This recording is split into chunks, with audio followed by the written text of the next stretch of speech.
Warning: the following content may contain elements that are not suitable for some audiences. Viewer discretion is advised.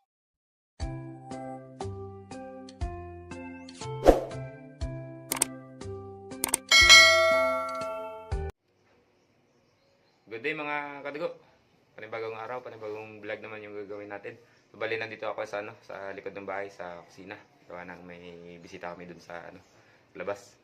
So, kakarating ko lang galing fish pond dun sa sa dito lang malapit sa bahay. Bali nag-tuning tayo kaninang umaga. Quick tuning lang kasi maghan tayo kasi namiss ko din magan. So, bali yun yung gamit natin yung MD receiver tsaka FPS lag yung gamit natin. So, yung yung scope pinalitan natin dun. Yung Markol yung yung gamit natin ngayon. So, bali yun, second focal plane. So, bali stick tayo sa magnification niya na times 7. Ayun. Bali yung unit andun sa kwarto ko. Hindi ko na dinala. Bali dito na lang ako intro. So magbiyahe pa ako puntang hunting spot area. So doon pa rin tayo sa sa dating spot natin na maraming pato. Sana nandun pa rin sila kasi matagal din tayo na hindi nakabalik doon. Busy sa basketball. So sana may makuha tayo doon. Sige, kain muna ako then punta kami doon ng kaibigan ko. Stay tuned lang mga kadugo. Shoutout sa lahat ng subscriber ko. Tsaka sa mga solid supporters. Shoutout sa inyo. Sige. Stay tuned lang. Punta tayo dun mamaya. 6.5 hours later.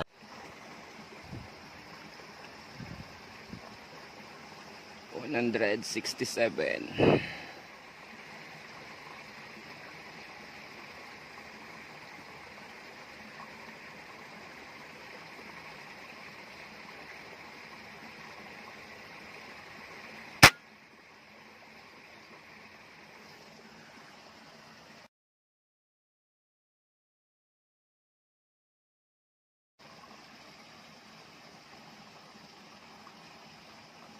May bala tao?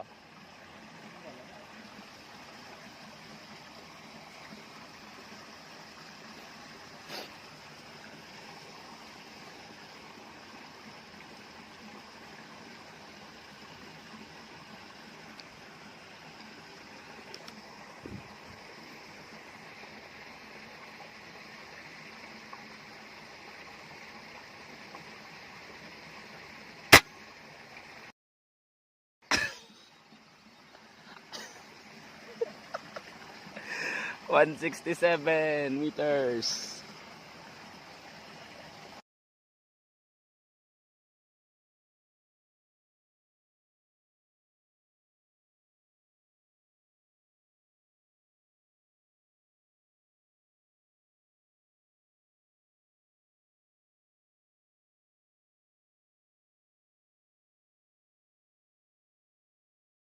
A few moments later.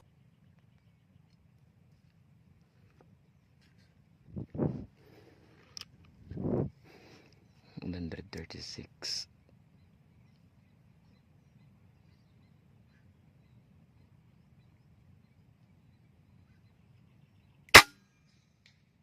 Sa pool.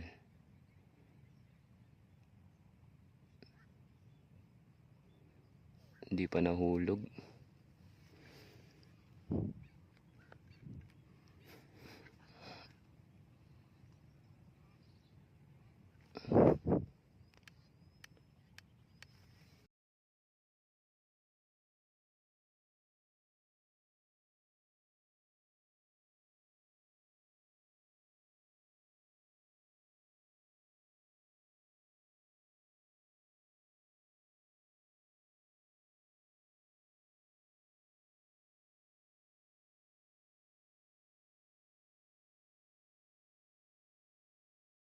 A few minutes later.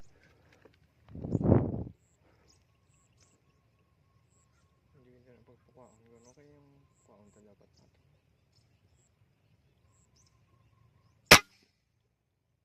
natin. Sa pool, 194. Yun, patay.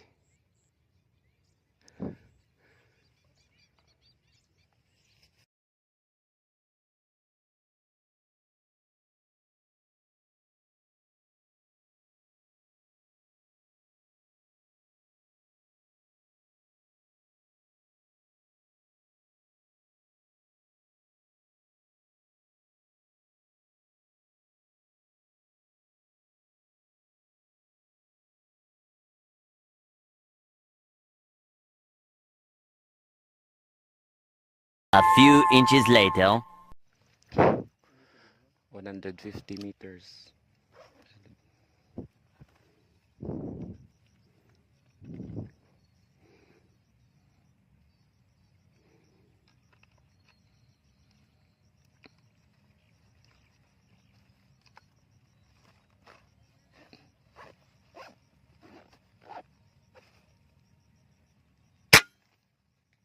Sa pool. Sa pool, mga kandarex, mga kadugo. 150 meters.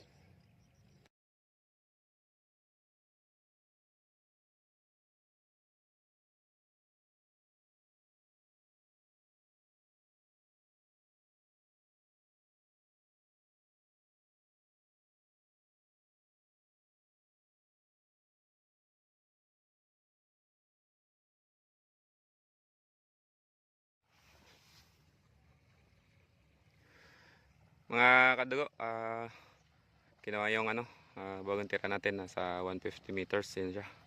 Doon niya ako kunin sa may puno doon sa unahan. Yan. So yan mga kadugo, grabe yung patama ng unit natin. So bali yung punta natin dito is well duck. Pero may nakita tayo 4 na mallard. Lumilipad lang, wala tayong nakita na nasa nakadapo. So no choice tayo, hiron, yung mahaba yung leeg.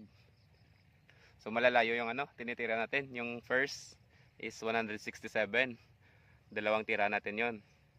And then yung pangalawa na 136, 137. Isang tira lang yon. Tinamaan na yon. Pero hindi natin hindi natin yun na tawag nito. Hindi natin yun alam yung yung drop ng slug sa scope, sa reticle. So bali lang, tsamba lang yun. And then tumira tayo ng yung pangatlo. Tumira tayo ng 194. Oo, 194 meters. So dalawang tira din. Yung una, sa scope, medyo nakita ko pa yung yung patama niya, medyo mataas konti. And then nag-adjust ako ng 1 MOA.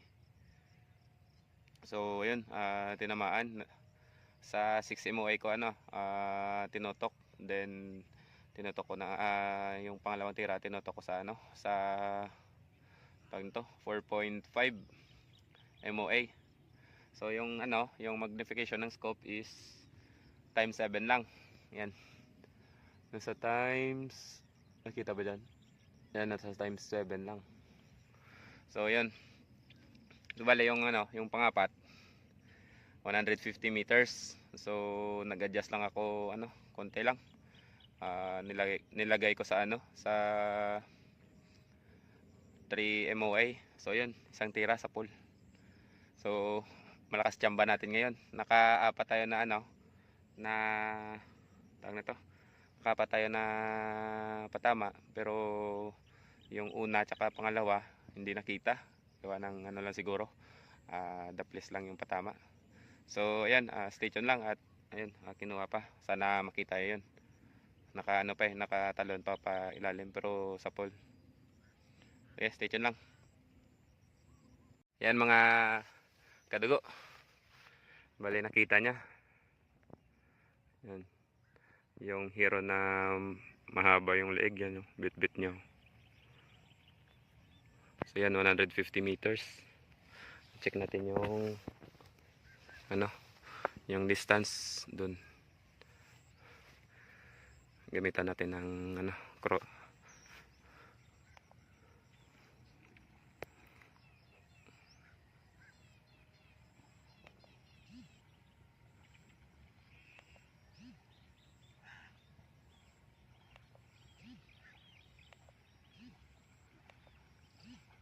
yun sa taas. 150 meters dyan. Yan. One eternity later. Morhen.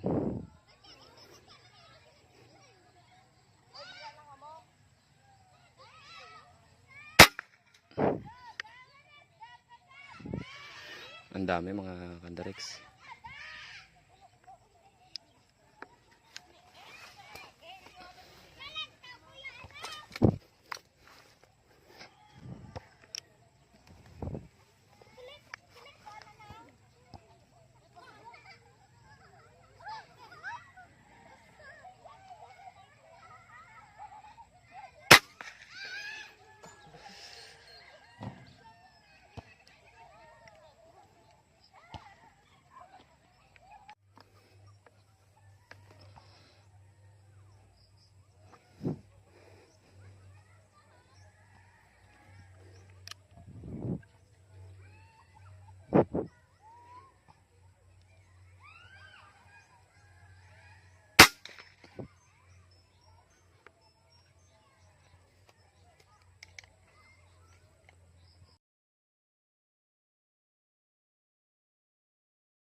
Whistling.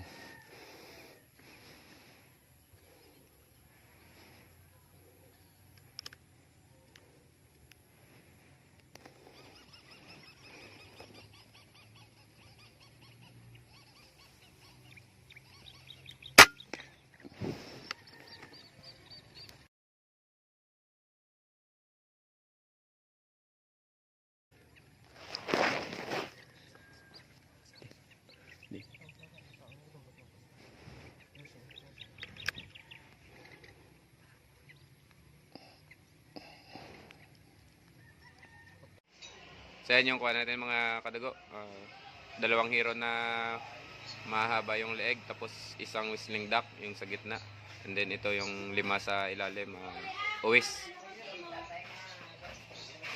Uwis yan, yung 5. Yan.